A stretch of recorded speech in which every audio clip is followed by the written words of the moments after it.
আসসালামু আলাইকুম। আন্তর্জাতিক টিভি নিউজে আপনাকে স্বাগত। শুরুতেই জানাবো আমাদের হাতে থাকা সর্বশেষ গুরুত্বপূর্ণ আপডেট যুদ্ধের সংবাদ, এরপর বিস্তারিত। বাংলাদেশের সর্বশেষ গুরুত্বপূর্ণ আপডেট সংবাদে আপনাকে স্বাগত। শুরুতেই সংবাদ শিরোনাম, পরে বিস্তারিত। প্রথমেই জানাবো আমাদের হাতে থাকা সর্বশেষ গুরুত্বপূর্ণ সবথেকে তাজা আপডেট সংবাদ। খাগড়াছড়িতে ইউপিডিএফের নাশকতার পরিকল্পনা রোধে সেনাবাহিনীর অভিযান শুরু। চলতি বছর ২৮শে সেপ্টেম্বর খাগড়াছড়ির রামসুবাজার এলাকায় ইউপিডিএফের সশস্ত্র সদস্যদের সন্ত্রাসী অস্ত্রের গুলিতে ৩ পাহাড়ি যুবক নিহত হয়। এই ঘটনার পরিপ্রেক্ষিতে পার্বত্য অঞ্চলের দুর্গম যেসব এলাকায় সেনাবাহিনীর ক্যাম্প নেই সেসব এলাকায় দীর্ঘমেয়াদী অভিযানের পরিকল্পনা করা হয়েছে। এরপর জানাবো চট্টগ্রামে ব্যানার টানানো নিয়ে বিএনপির ২ গ্রুপের মধ্যে ব্যাপক সংঘর্ষ, নিহত ১। চট্টগ্রাম নগরের বাকলিয়া থানার এলাকায় ব্যানার টানানো এবং সরানোকে কেন্দ্র করে বিএনপির ২ গ্রুপের মধ্যে ব্যাপক সংঘর্ষে যুবদল কর্মী নিহত হয়েছে। এই ঘটনায় আহত হয়েছে ৮ জন। এদিকে সীমান্তবর্তী পদ্মার চরে এলোপাতাড়ি গুলিতে নিহত ২। রাজশাহীর বাঘায়, নাটোরের লালপুর ও কুষ্টিয়ার দৌলতপুর সীমান্তবর্তী পদ্মার চরে খড় কাটতে গিয়ে দুর্বৃত্তদের গুলিতে ২ জন নিহত হয়েছে, এছাড়া আরও ২ জন আহত হয়েছে। জানাবো অবশেষে সালমান শাহর মৃত্যু নিয়ে মুখ খুললেন শাবনূর। ঢাকায় চলচ্চিত্র সিনেমার এক উজ্জ্বল নক্ষত্র সালমান শাহ। ক্যারিয়ারের মাত্র অল্প কয়েকদিন তিনি সিনেমা করতে পেরেছিলেন, এরপরই ষড়যন্ত্রের বলিদান হয় সালমান শাহ, তাকে হত্যা করা হয়। দীর্ঘদিন পর সালমান শাহর মৃত্যু নিয়ে বিচার প্রক্রিয়াধীন রয়েছে। অবস্থায় ফেঁসে গেছে সালমান শাহর স্ত্রী সামিরা, তৎকালীন খলনায়ক সহ আরও অনেকেই। এই ঘটনায় মুখ খুলেছেন তৎকালীন চিত্রনায়িকা শাবনূর। এ বিষয়ে গুরুত্বপূর্ণ সংবাদ জানাবো, সঙ্গেই থাকুন।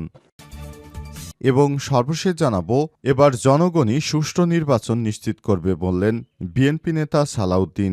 জনগণ বহু বছর পর স্বাধীনভাবে ও উৎসবমুখর পরিবেশে ভোট দেওয়ার একটা সুযোগ পেতে যাচ্ছে, তাই এবার জনগণই সুষ্ঠু নির্বাচন নিশ্চিত করবে। জনগণই ভোট পাহারা দেবে। এক্ষেত্রে আইনশৃঙ্খলা বাহিনীর ভূমিকা গৌণ হবে, মুখ্য হবে ভোটারদের ভূমিকা। প্রিয় দর্শক, এতক্ষণ শুনছিলেন সংবাদ শিরোনাম, এবারে বিস্তারিত।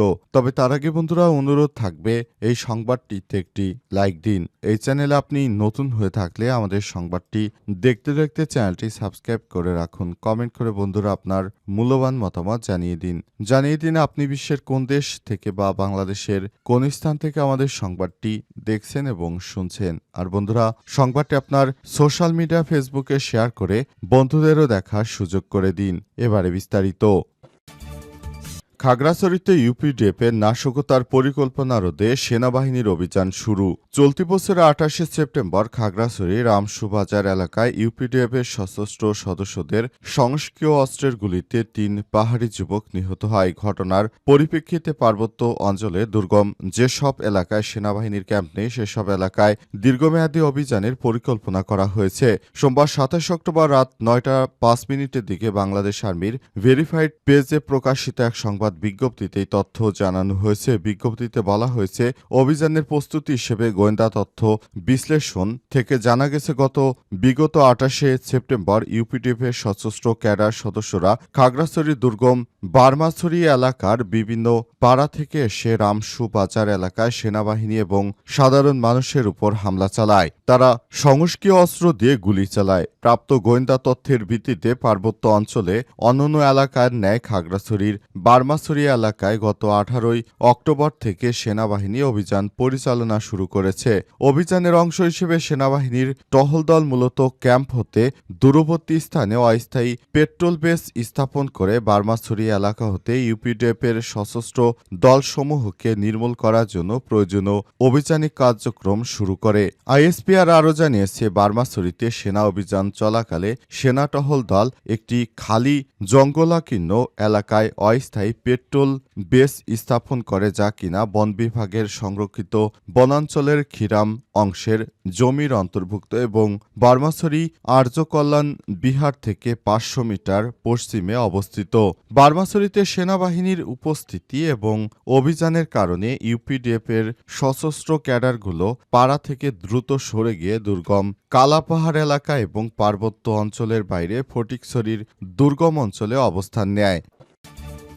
চট্টগ্রামে ব্যানার টানানো নিয়ে বিএনপির দুই গ্রুপের ব্যাপক সংঘর্ষ, নিহত এক। চট্টগ্রাম নগরের বাকলিয়া থানা এলাকায় ব্যানার টানানো এবং সরানোকে কেন্দ্র করে বিএনপির দুই গ্রুপের মধ্যে ব্যাপক সংঘর্ষে যুবদল কর্মী নিহত হয়েছে। এই ঘটনা আহত হয়েছে আরও ৮ জন। সোমবার দিবাগত মধ্যরাতে ব্যানার টানানোর জন্য থানার এক্সপ্রেস রোড এলাকায় ওই ঘটনা ঘটে। নিহত যুবদল কর্মীর নাম সাজ্জাদ, বয়স ২৬। জানা গেছে সোমবার দিবাগত রাতে চট্টগ্রাম সিটি কর্পোরেশন চসিক মেয়র ডাক্তার শাহাদাত হোসেনের ছবিযুক্ত একটি প্যানেল সরানোকে কেন্দ্র করে দুই পক্ষের মধ্যে বাকবিতণ্ডা হয়। এক পর্যায়ে উভয় পক্ষের মধ্যে ধা পাল্টা ধা ও গুলির ঘটনা ঘটে। এতে ঘটনাস্থলে একজন গুলিবিদ্ধ হয়ে মারা যান এবং কয়েকজন আহত হন।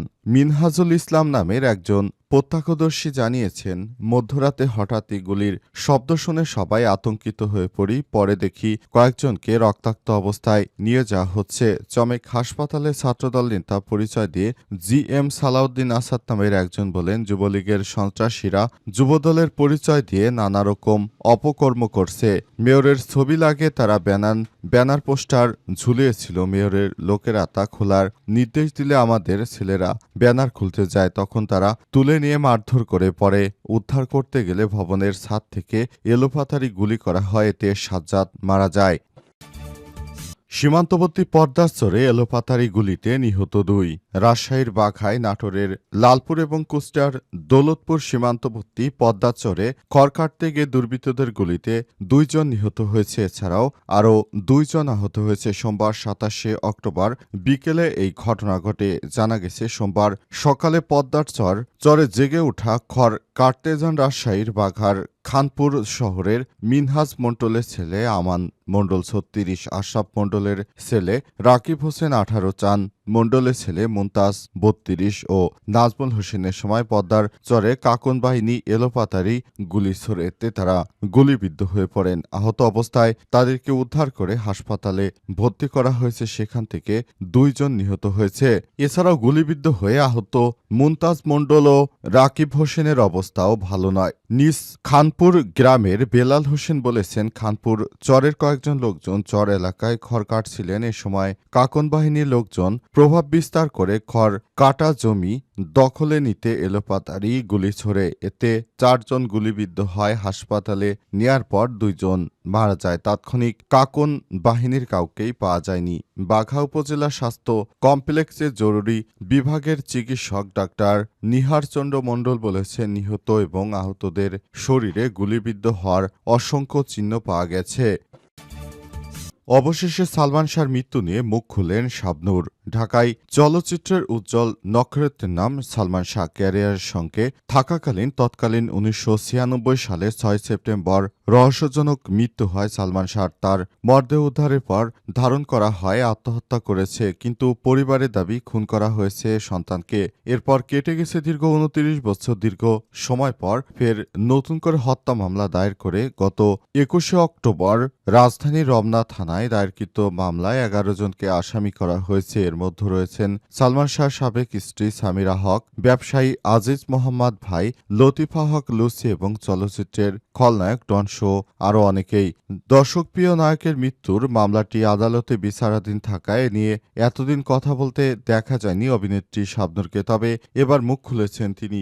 সন্ধ্যায় সোশ্যাল মিডিয়া ফেসবুকের ভেরিফাইড প্রোফাইলে দীর্ঘ একটি স্ট্যাটাস দিয়েছেন শাবনূর। সেখানে সালমান শাহর সঙ্গে নিজের নাম জড়িয়ে মিথ্যা ভিত্তিহীন তথ্যের নিন্দা জানিয়েছেন অভিনেত্রী। এই তারকা লিখেছেন, আবারও সালমান শাহ প্রসঙ্গ নিয়ে কিছু কথা। ২৯ বছর আগে কিংবদন্তি নায়ক সালমান শাহর মৃত্যুর ঘটনায় আদালতের নির্দেশে ২১শে অক্টোবর রমনা থানায় একটি হত্যা মামলা দায়ের করা হয়েছে। বিদেশে অবস্থানকালীন আমি সংবাদ মাধ্যমের খবরে এ বিষয়ে অবহিত হয়েছি। তিনি বলেন, অনেকে এ বিষয়ে আমার মন্তব্য জানতে চাইছে, তবে যেহেতু বিষয়টি বর্তমান আদালতে বিচারাধীন তাই শুরুতেই এ নিয়ে কথা বলতে চাইনি। কিন্তু দুঃখজনকভাবে লক্ষ্য করছি কিছু ব্যক্তি অসৎ উদ্দেশ্যে সালমান শাহকে আমার সঙ্গে জড়িয়ে নানা রকম মিথ্যা প্রোপাগান্ডা ছড়াচ্ছে।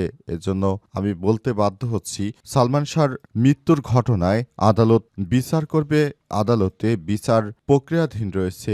এ সময় সালমান শাহকে নিয়ে আমি কোনোভাবে আমার কোনো ব্যক্তিগত কথা বলতে পারবো না বলে মনে করেন এই অভিনেত্রী। তিনি আরও বলেছেন, এই ধরনের ঘটনা সত্যি আমাদের বিবেককে নাড়া দেয়। তার মতো একজন মহানায়ককে এভাবে হত্যা করা হলো, আর আমরা কিছু করতে পারিনি। দীর্ঘ ১৭ বছর রাজনৈতিক জটিলতায় সালমান শাহর মৃত্যুর বিষয়টিকে এভাবে ধামাচাপা দিয়ে রাখা হয়েছে। আর অন্তর্বর্তীকালীন সরকারের প্রধান উপদেষ্টা ক্ষমতায় আসার পর যে বিচার প্রক্রিয়া শুরু হয়েছে, এর সঙ্গে আমি একত্রতা পোষণ করছি।